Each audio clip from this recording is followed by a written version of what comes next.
Assalamu alaikum, everyone. We start our today's Quran study, inshallah, from verse 13, 15 of chapter 11, Hud, inshallah. I seek refuge, to God from Satan the rejected, in the name of God, most gracious, most merciful. 11:15. Those who pursue this worldly life and its material vanities, we will pay them for their works in this life, without the least reduction. It is they who gave up their share in the hereafter, and consequently hell is their lot. All their works are in vain, everything they have done is nullified. We have talked about these verses before, and it has been brought up over and over again. The fact is, this world is our test tube. We are here to denounce any idol worship and worship God alone. Anything that we do in this world, any good that we do, any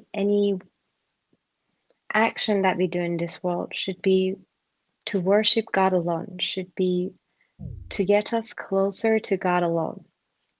Therefore, those who do not believe in God and they choose the material of this life, meaning that they're rejecting faith, rejecting God alone, no matter how much good they do in this world and how much charity, for example, they do in this world, none of it will be counted towards the hereafter. God says, out of His mercy, He will pay them for what they do in this life, meaning that from the worldly materials, He will pay them. He will give them. They will have a good life, probably. I don't know, lots of the things that they wish for. Probably God will give them. But as soon as they die, that's it. They haven't got anything with them. And these are the ones that their soul are shrinked, when the messenger explains to us. When they are resurrected on the day of judgment, their soul is very small. They haven't actually done anything to grow their souls. They haven't taken anything with them to the hereafter. And whatever they've done in this world is in vain. God has been telling us over and over again, no matter what you do in this world, if you do not believe in God, none of it matters for your hereafter. It is they who gave up their share in the hereafter, and consequently hell is their lot. I mean, this is a very straightforward verse. Those who prefer this life to the hereafter, hell is waiting for them. So that's what God is warning us, and inshallah we'll take heed. The Quran's mathematical code. As for those who are given solid proof from their Lord, reported by a witness from him, and before it, the Book of Moses has set a precedent and a mercy, they will surely believe. As for those who disbelieve, amongst the various group, hell is awaiting them. Do not harbor any doubt. It is the truth from your Lord, but most people disbelieve. Who are more evil than those who fabricate lies about God? They will be presented before their Lord, and the witnesses will say, these are the ones who lied about their Lord. God's condemnation has befallen the transgressors. They repel from the way of God and seek to make it crooked, and they are disbelievers in the mentioned in the Quran 19 times. Subhanallah. I mean, how much more do we need, really? These are profound signs from our Lord that has been revealed to us through the messenger of the covenant. And God is informing us that before the Quran, the book of Moses was also mathematically coded, the original book that was given to him by God. And of course, we read about the Rabbi Judah the Pious in the last session, that he was the witness to that. And God has done the same in the Quran. And this is a profound miracle that is being witnessed by the whole world, can be witnessed by the whole world. And it's a perpetual miracle everyone at any time can have access to it, can review it, um, and can confirm and reconfirm it if they will to do so. So this is the mathematical code. This is the bayina, or the proof that God has given us. And God says, those who believe and are given this solid proof from their Lord, they will believe, right? So those who believe in God and they're submitters and they witness this miracle, they believe and they submit. As for those who disbelieve amongst the various groups, it doesn't say like what ethnicity, children of Israel, or anyone like that. It says various group. Like, I mean, this is the book to the whole world, and it's going to be witnessed by the whole world. Hell is awaiting them. Again, this is a very straightforward verse. If you disbelieve in the miracle of the Quran, hell is awaiting them. So if you witness this miracle and you reject it, well, God is telling us hell is awaiting them, right? This is not something that we've made up. This is here. As for those who are given solid proof from their Lord, reported by witness from him, and before the book of Moses had set a precedent to the mercy, they will surely believe. As for those who disbelieve amongst the various group, hell is awaiting them. So this is straightforward. Do not harbor any doubt. This is the truth from your Lord. But most people disbelieve. And again, God has informed us that most people will disbelieve in this proof and in the miracle of God. As has been the same in the previous generations. Any time God sent a miracle, they rejected it. And they've got all the history in the Quran. Who are more evil than those who fabricate lies about God? And these are the people that repel from the way of God and seek to make it crooked, and they disbelieve in the hereafter. So what does it mean, people that they seek to make God's way crooked? That means they're the people that deviate others from God's principle, from God's commandments. They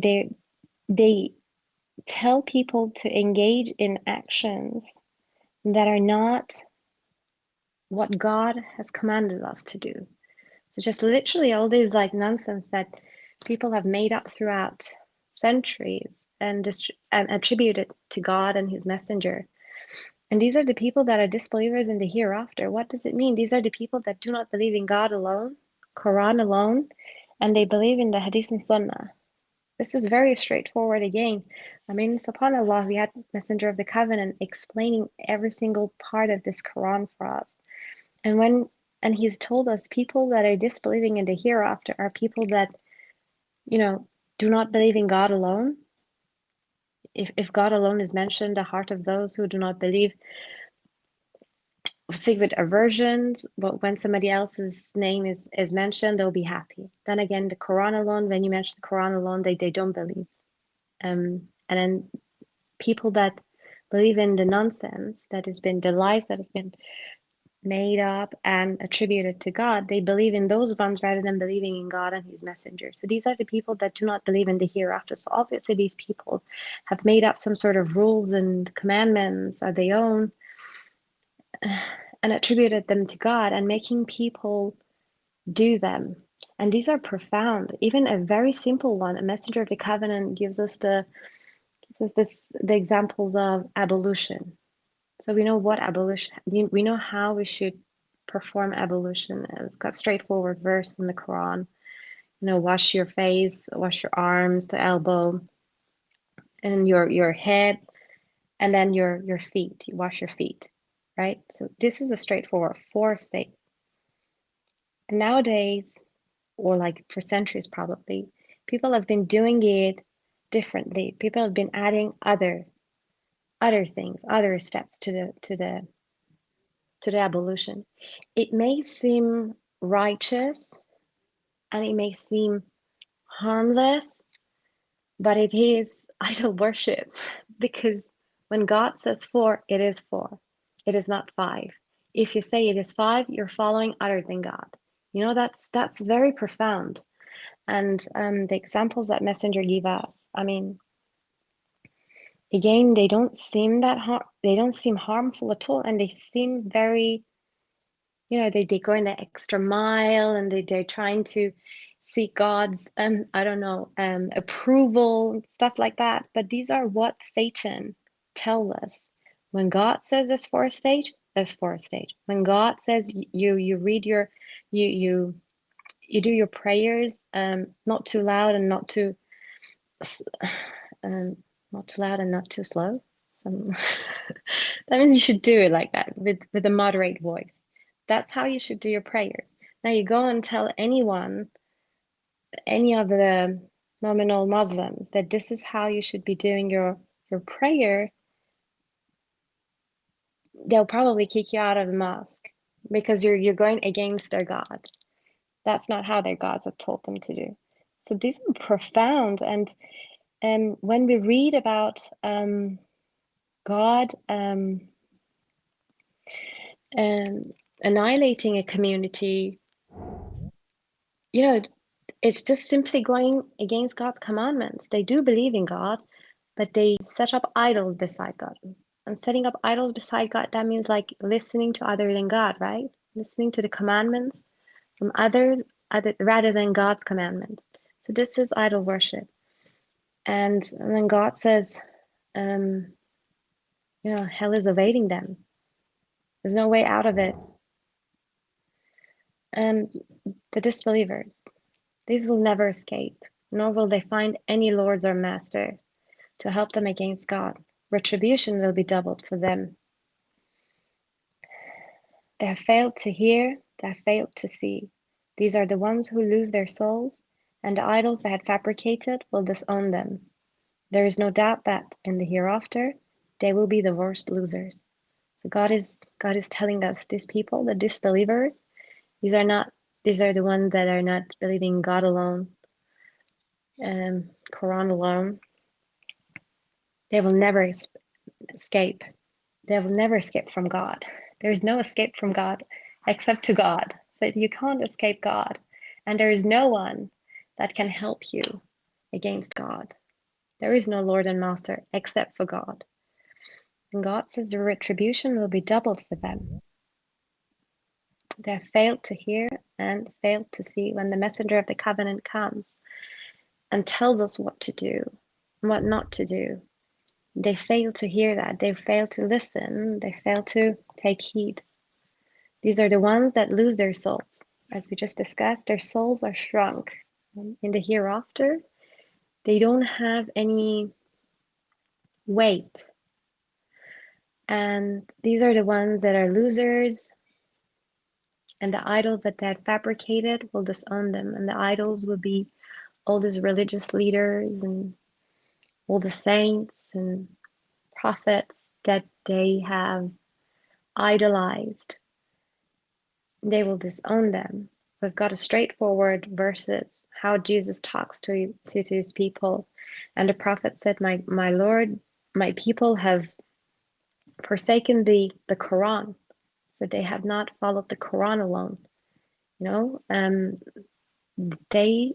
They will disown their followers.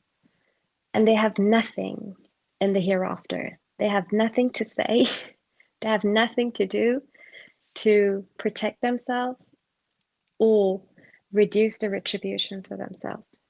There is no doubt that in the hereafter, they will be the worst losers. The believers now. As for those who believe and lead a righteous life and devote themselves to their God, they are the dwellers of paradise. They abide therein forever. Now, believing and leading a righteous life always come together. Believing alone is not enough. If you believe in God, you follow His commandments. You lead a righteous life according to God's commandments, inshallah, and devoting themselves to their Lord. That means submit to our Lord. Submit to His commandments, submit to His book, submit to His verses, and submit to whatever He sends down to us through His messengers. They are the dwellers of paradise. They abide therein forever. And forever is like eternity. The example of these two groups is like the blind and deaf compared to the seer and hearer. Are they equal? Would you not take heed? The example is very profound. The example of the believers, disbelievers against the believers, is like the blind and deaf compared to the seer and hearer. Obviously, they're not the same. How can they be the same? No, these people cannot see or hear anything. They are not aware of anything. They are not guided. Whereas the believers are guided. They're fully aware. They know what they should do. They know where they're going. They know where they're heading. So of course they're not. They're not equal. Would you not take heed? Um,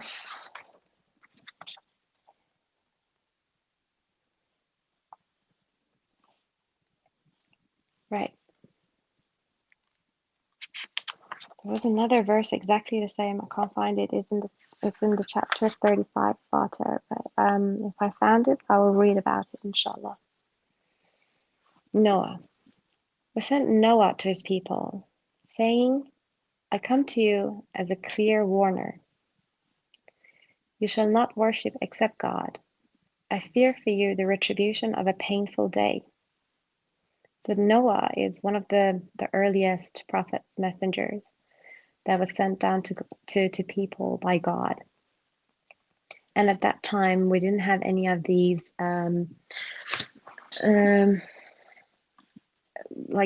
the contact prayer or fasting.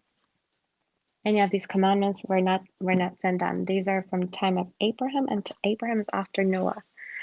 So at the time of Noah, it was just believing in God. So that's what he's telling his people. We'll send Noah to his people, saying, I come to you as a clear warner. You shall not worship except God. I fear for you the retribution of a painful day. So from this sentence, I understand that they know about God and they're worshiping other gods beside God. I don't know, maybe not, but when he says you shall not worship except God, that means they've been worshiping other gods beside God. So they knew about God at that time as well. I fear for you the retribution of a painful day. The leaders who disbelieved among his people said, we see that you are no more than a human being like us, and we see that the first people to follow you are the worst amongst us. We see that you do not possess any advantage over us. Indeed, we think you are liars. So the excuses that they're bringing, you're just a human like us, people that follow you are the worst amongst us, and you have no advantage over us in money or I don't know um, in I don't know, probably physically or in whatever advantage that they saw. You do not possess any advantage over us. You were just a normal human being. Indeed, we think you're liars. Noah said, he said, O my people, what if I have a solid proof from my Lord? What if he has blessed me out of his mercy, though you cannot see it? Are you going are we going to force you to believe therein? Um we read the footnotes as well. Yeah. About the proof, and as it turned out Moses' book was also mathematically composed with 19. Yeah. O my people, I do not ask you for any money. My wage comes only from God. So this is Noah telling them um, his responsibilities. Like the thing is, they're saying you're just a human being, you have no advantage. People that are following you are the worst amongst us. And then Noah is saying, so what if I have a proof from my Lord that you cannot see? You want me to force you to believe in God? Of course, you can't force anyone to believe. And then he says, oh, my people, I don't ask you for any money. So I'm not here sitting there to profit from what I'm telling you. My wage comes only from God. And this is the sign of a messengership. One of the signs, one of the attributes of the messenger and prophet is that they don't ask for any money. I am not dismissing those who believed. They will meet their Lord, and he alone will judge them. I see that you are ignorant people. O my people, who can support me against God if I dismiss them? Would you not take heed? So, messengership is a very big responsibility. We have the chapter he frowned, where the prophet is giving the message to different people, and then there's this blind person, and then there's the other rich person that come to him, if I remember correctly, and then messenger frowns at the blind person and he goes to the other person, and then God tells him off. So the messengership is a very big responsibility. And messenger of the covenant said that all of us are counted as messengers, not the messengers that have received actual, revelation from God, but we're people that have received God's revelation through the messenger of the covenant. We've witnessed the miracle of 19, and now, if we are preaching this message to others, we are acting as messengers, right? So it is very important to be kind and compassionate amongst ourselves. That's the commandments from God. And Noah is telling the people that you're telling me that people that are following me are the worst amongst us. Now you want me to dismiss them. If I do that, are you going to be supporting me against God? Of course not. All power belongs to God. I don't claim that I possess the treasures of God. Again, he's responding to their claims. I don't possess the treasure of God, nor do I know the future. So I don't possess the treasures of God. That means I don't have any power. I don't have immense wealth or knowledge or anything like that. Nor do I know the future. Nor do I claim to be an angel. So of course I'm a human being, right?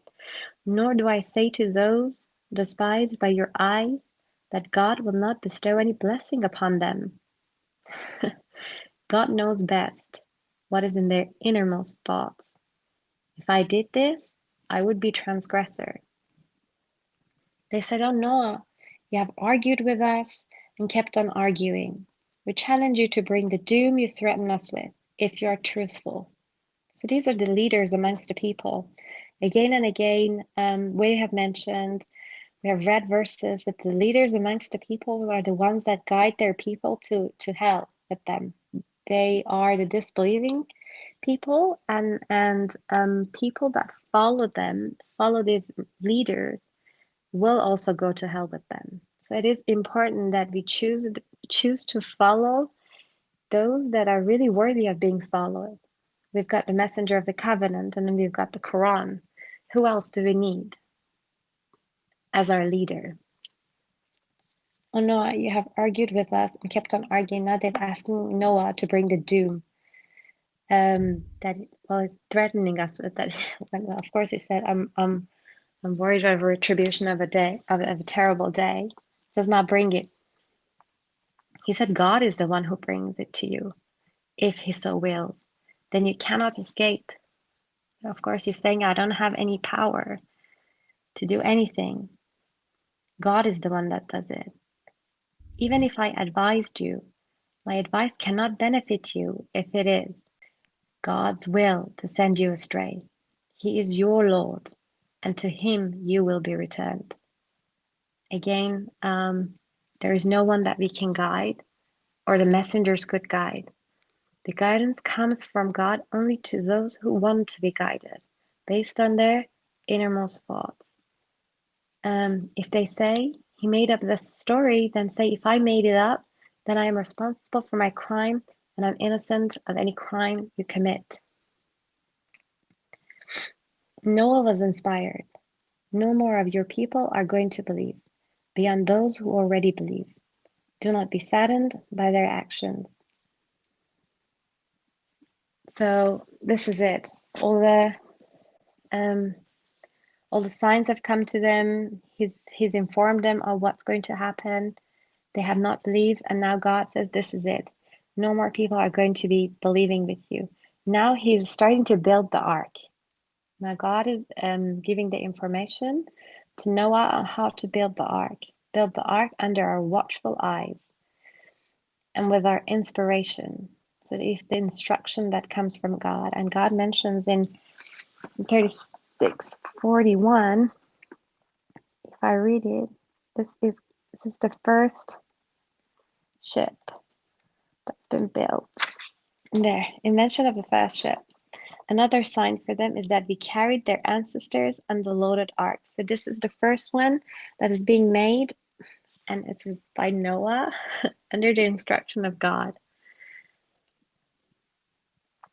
with our inspiration, and do not implore me on behalf of those who have transgressed. They're destined to drown. And God now is telling him that he should not implore him on behalf of those who have transgressed. That means those who have not believed, no matter what sort of relationship they've got with him, he should not implore God to save them. They're destined to drown. So God is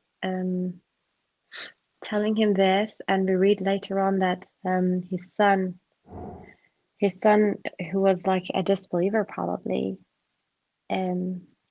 Noah asked God, like, he's my family, and God says, you shouldn't ask me things that you do not know. Anyways, I'm just going too forward. He who laughs last laughs best. While he was building the ark, whenever some of his people passed by him, they laughed at him. He said, you may be laughing at us, but we are laughing at you, just as you are laughing. You will surely find out who will suffer a shameful retribution and incur an everlasting punishment. Of course, when you believe in God and you're devoted to God alone, you shouldn't care really what other people say. They may be laughing at you now, but you know what the truth is. The truth is what has come to you from God, and you know that you're acting in accordance with God's commandment. Then you are the one that laughing at them because you know what's going to happen to them. Maybe not in this world, but in the hereafter. Even in this world, God says He is annihilating these people. You'll surely find out who will suffer a shameful retribution and incur an everlasting punishment.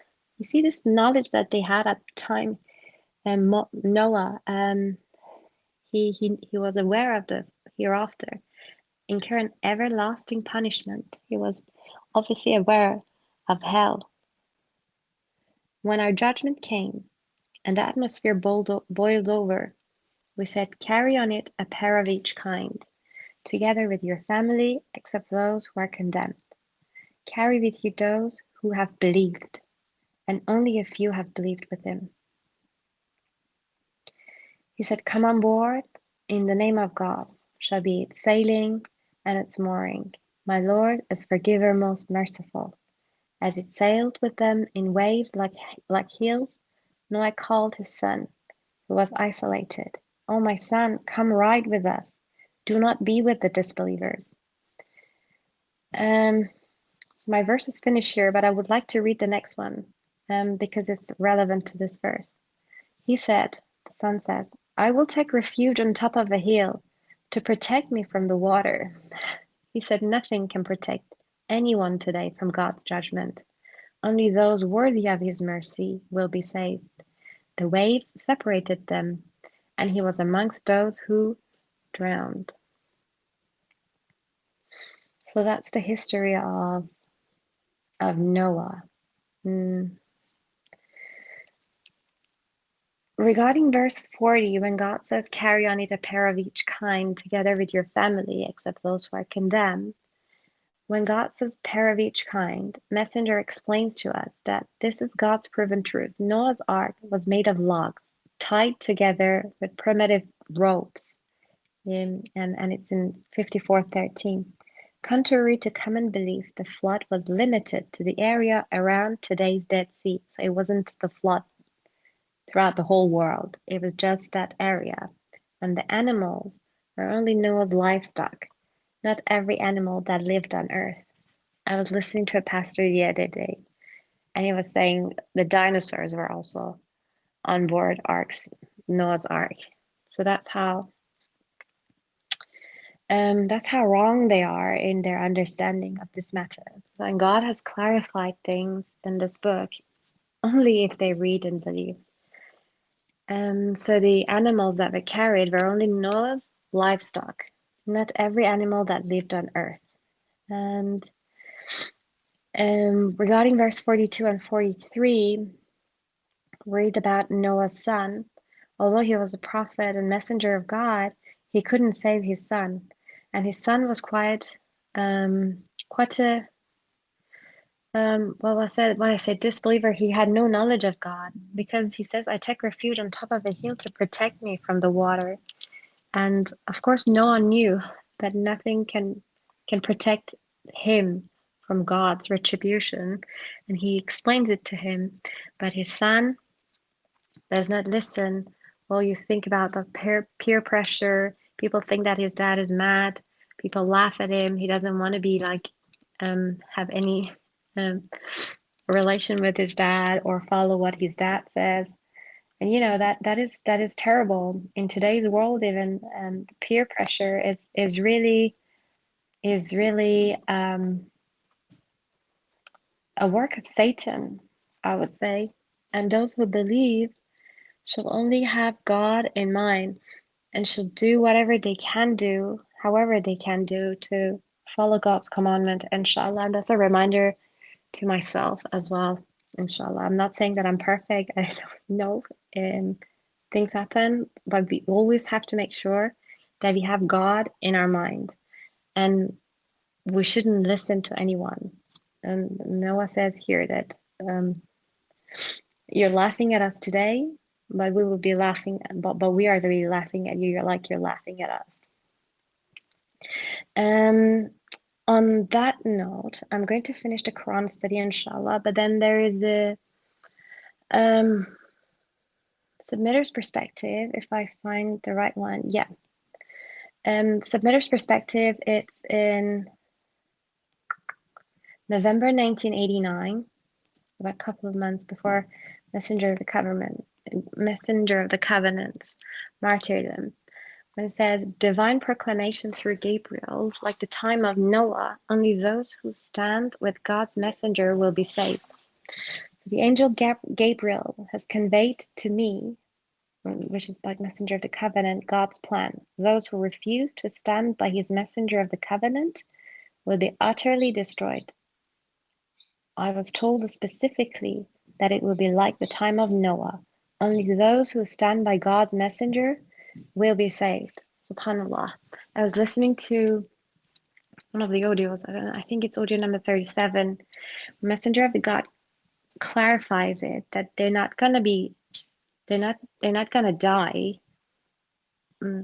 like the time of Noah, like there's a flood and they will all be like drowned, but they will suffer immensely compared to the believers. So those who believe with the messenger of the covenant, these are the ones that will be saved by God, and they will have, inshallah, perfect health, wealth, and happiness in this world. And they will enjoy God's mercy in this world and in the hereafter. Whereas those who do not believe in God's messenger of the covenant and in God's message and reject the miracle of 19 will be suffering. So we seek refuge to God. Inshallah, we will be one of those who would be able to enjoy this. Inshallah. Thank you very much, everyone.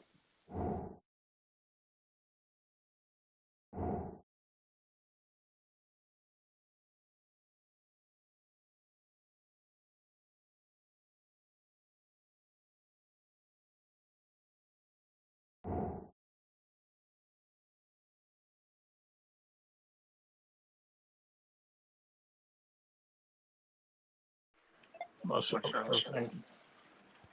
Thank you, sister.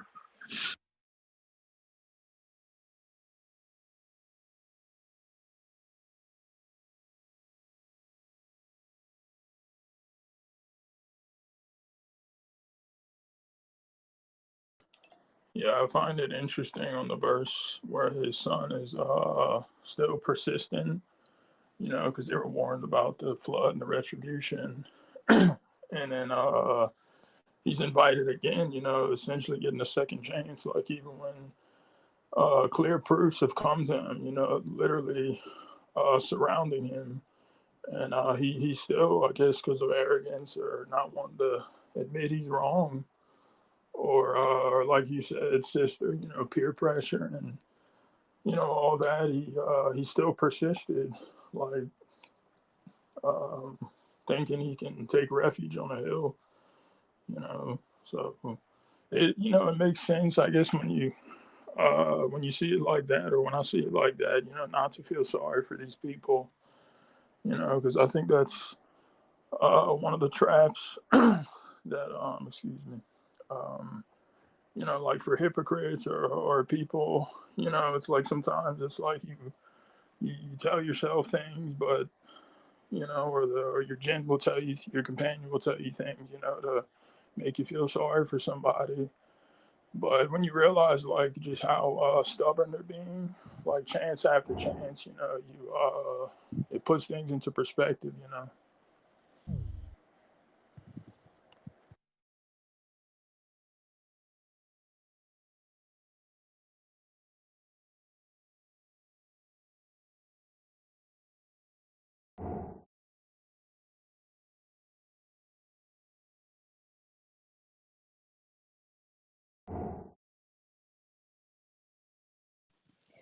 Yes, and praise God, this is a great mercy that God has given us when you give the message to people and you see how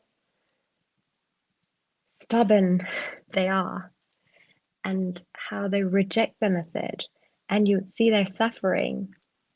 You don't feel sorry for them because you cannot feel sorry for them. You know this is God's retribution upon them. You've told them over and over and over and over again. When they've rejected, this is what they've brought upon themselves. They may tell you that you've lost your heart, or like you're not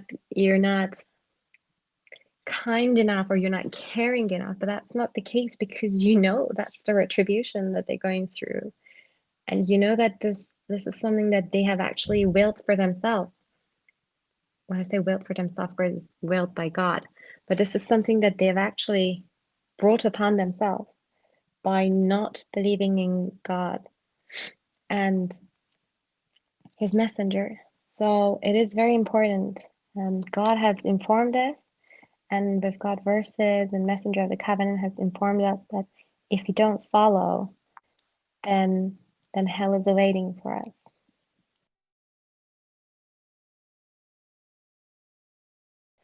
Also, I just realized that probably I said the steps of the ablution very wrongly. So I read the verse, inshallah. It's verse 5 6. So, chapter 5, verse 6. All you who believe, when you observe the contact prayers, salat, you shall wash your face. That's step one. Wash your arms to the elbows. Apparently, I say wash your elbows. Sorry about that. So, wash your arms to the elbows and wipe your head and wash your feet to the ankle.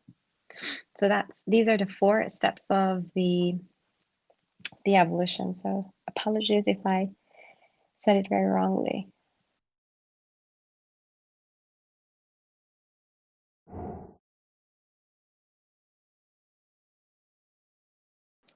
Mashallah.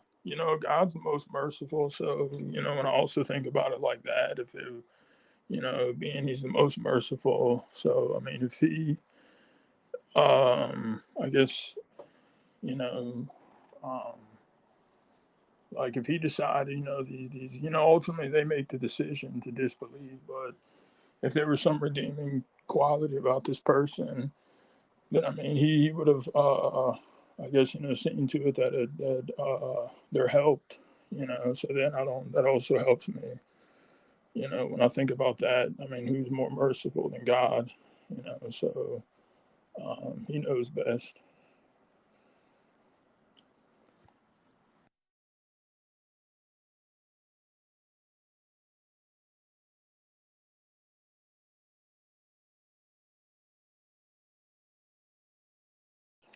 Yeah, and also with the verse that's talking about how the people were saying that it says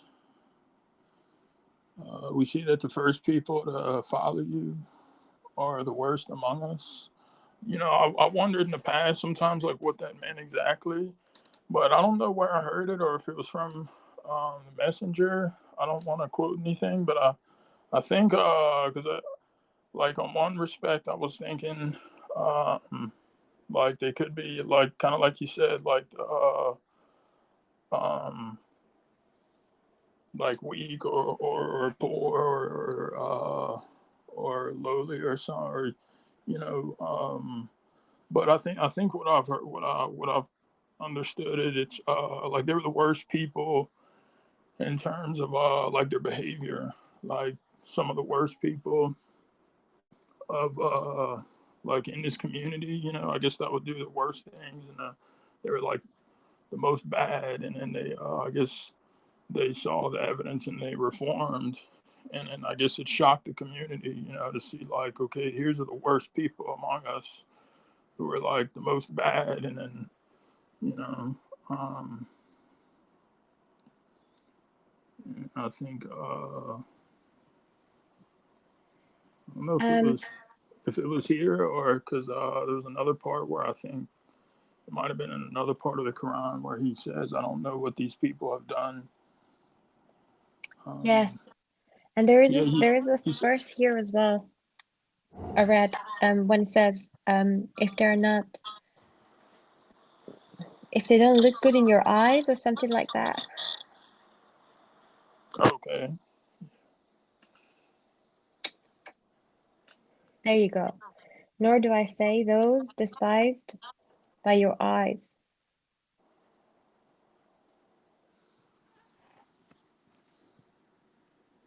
Okay, yeah, that So I don't know, like you said, what exactly was it that they didn't like about these people? Is it the look of them? Is it because probably they were poor? I want to Oh say yes, I heard there's another part where I don't know if it's in this surah, but where he says, "How do I know what they have done?" Like as far as their deeds or something. Like when Noah is questioning them. yes. And there's also an audio I just remembered where the messenger says, those who are poor are usually the first ones that believe. That has been the case throughout history, apparently. If I remember correctly, that's in one of the audios that I heard. And probably these people that were believing in with Noah, people that were of the lower social status, probably. Right. That's kind of what I originally thought. Yeah, because there's Mm, in verse in Surah 26. It talks about okay. Yeah, this is what I was thinking of. hmm Where they said, "How can we believe with you when the worst among us have followed you?" And then Noah said, "How do I know what they did?" Question mark. Um, yeah, so I Okay. guess this community's perception of these people, these could have been like pretty good people, but they perceived them as being the worst. I guess because they weren't um, the most popular amongst a community, kind of like you were saying in the audio, or the lower social standing. Mm,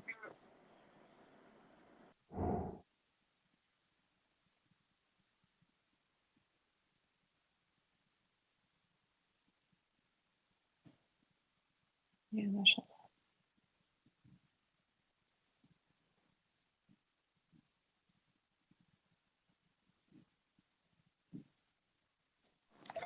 So wait, so there was a pastor that was saying there was dinosaurs on the ark.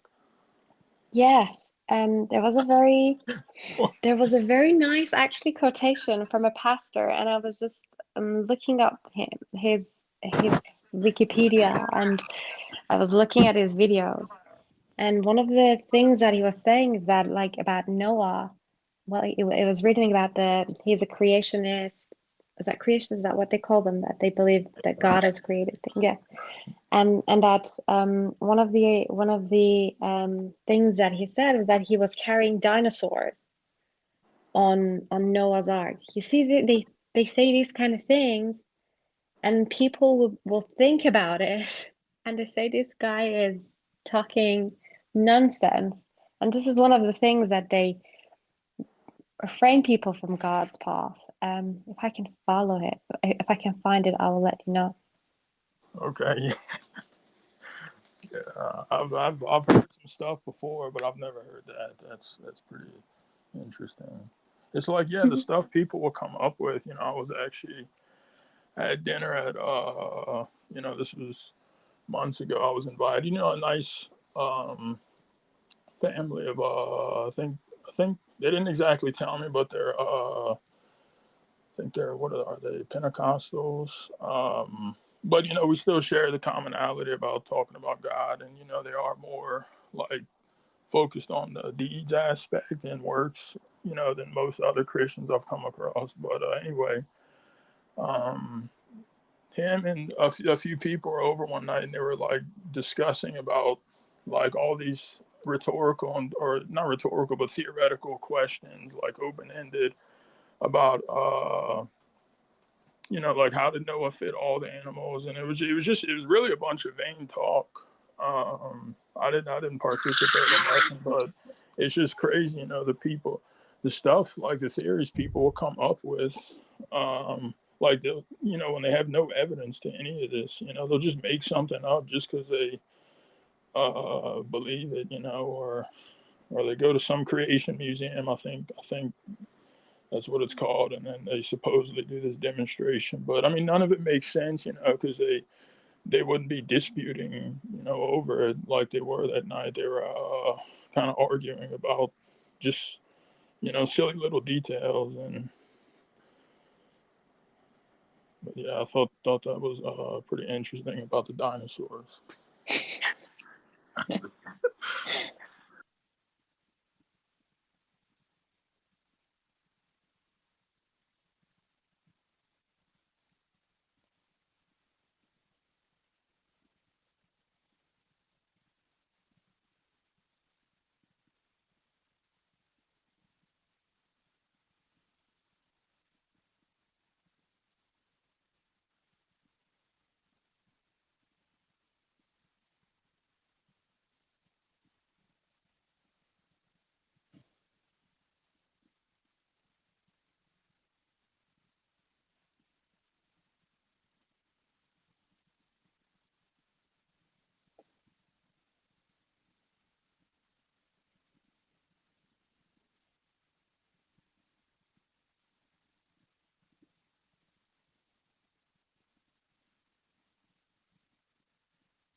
Yeah, and also I want to say, I think in verse 47, he said, "My Lord, I seek refuge in you, lest I implore you again for something I do not know.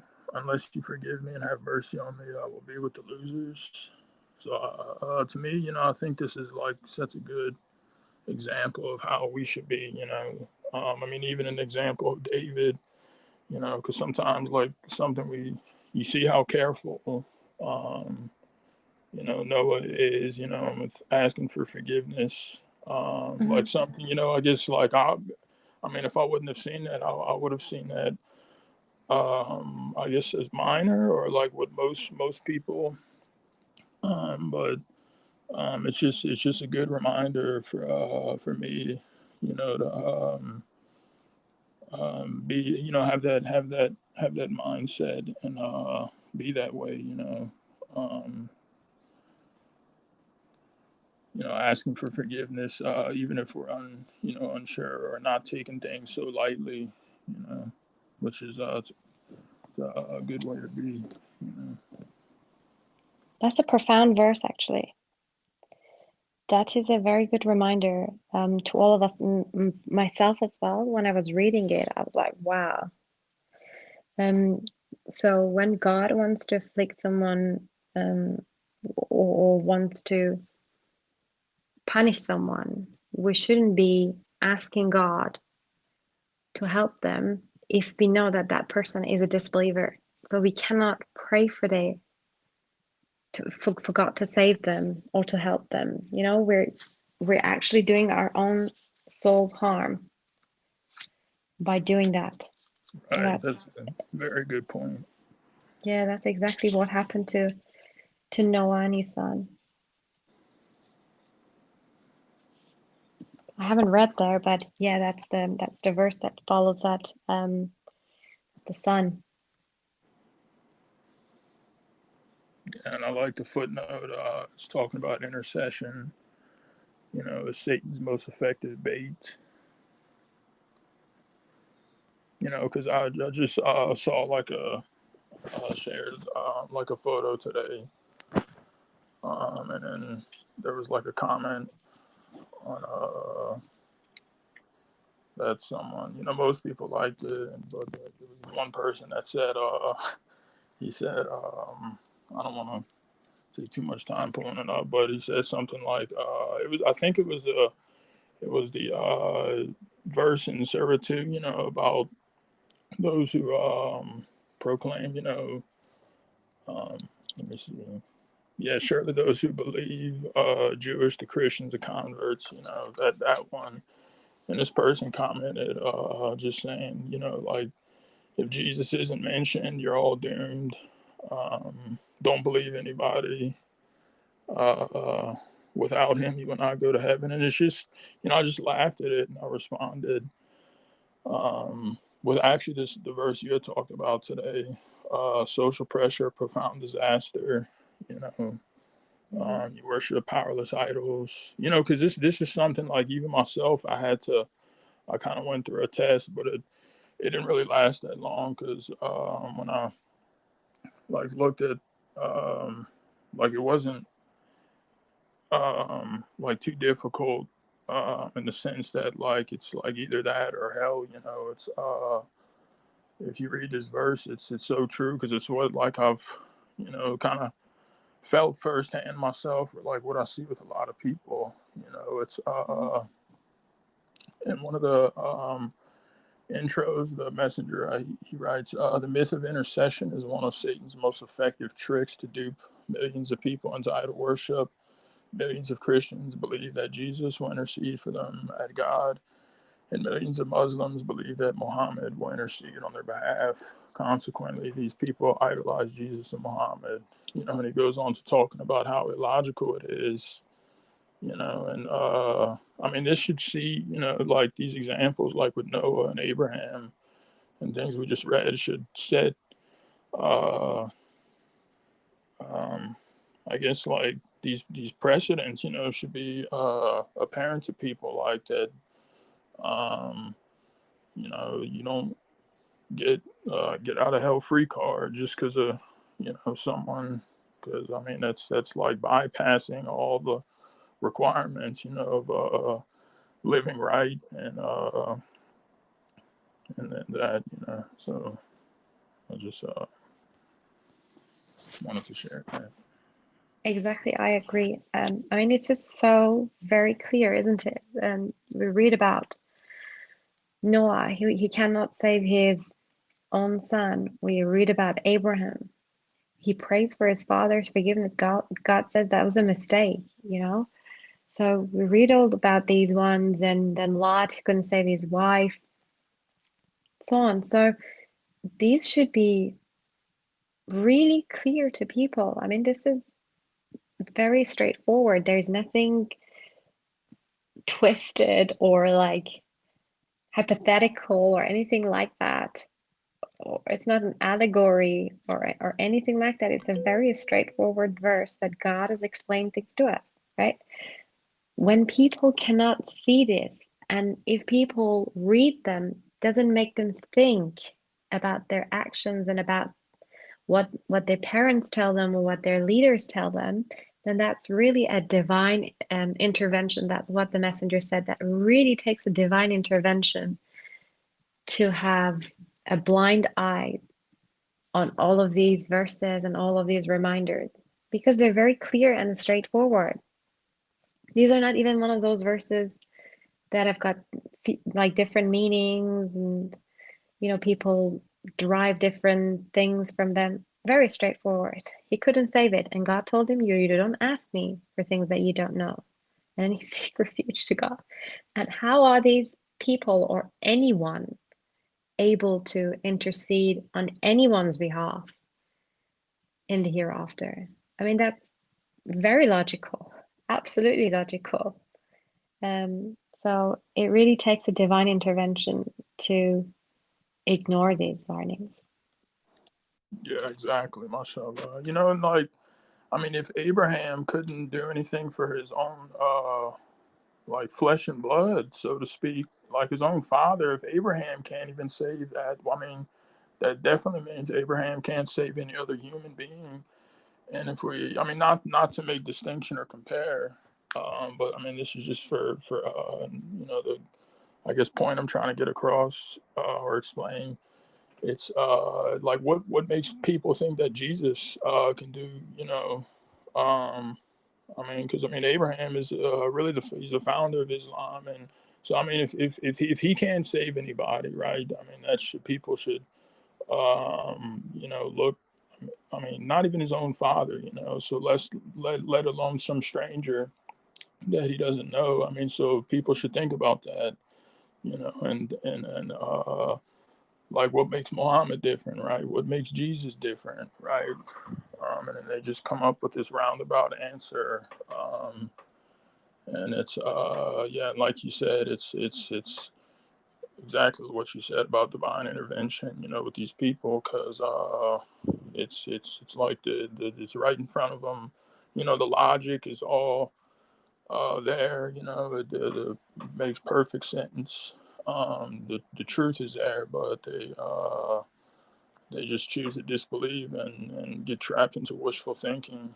Because something I've noticed, like with people too, particularly like, I mean, one person I don't talk to anymore. It's I know this person real well, but I mean, I guess it just I'm getting like not so much into psychology why, but it's like if they wishful think hard enough, like somehow it'll become the new truth, and I guess it maybe ties into the verse from the Quran, about how their opinions, are their gods, So I mean, if they think that they can just like wishfully believe or think something hard enough, or if enough people are following it, that they're going to be right, you know.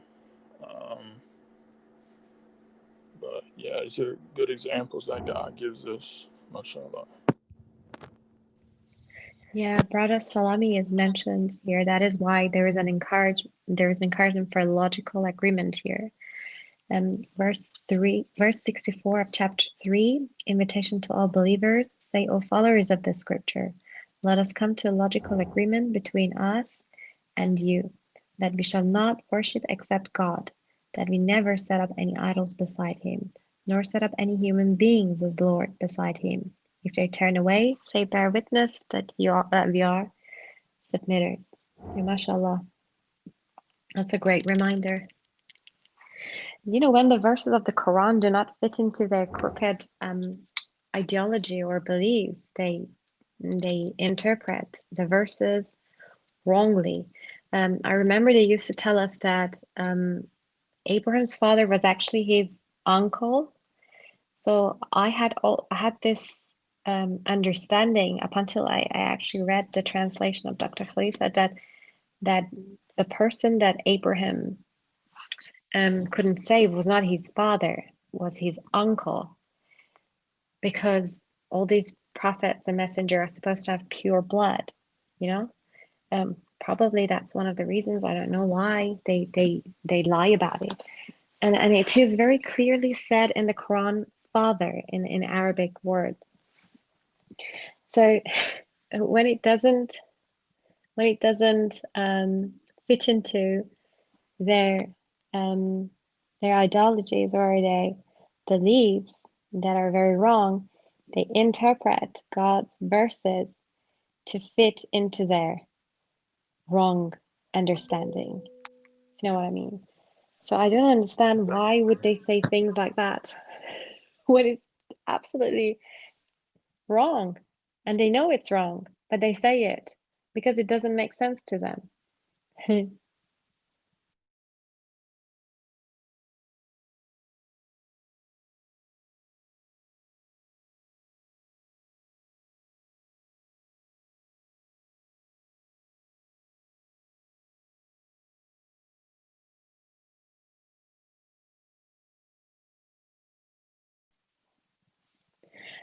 Is there any other comment or any off-topic questions by any chance?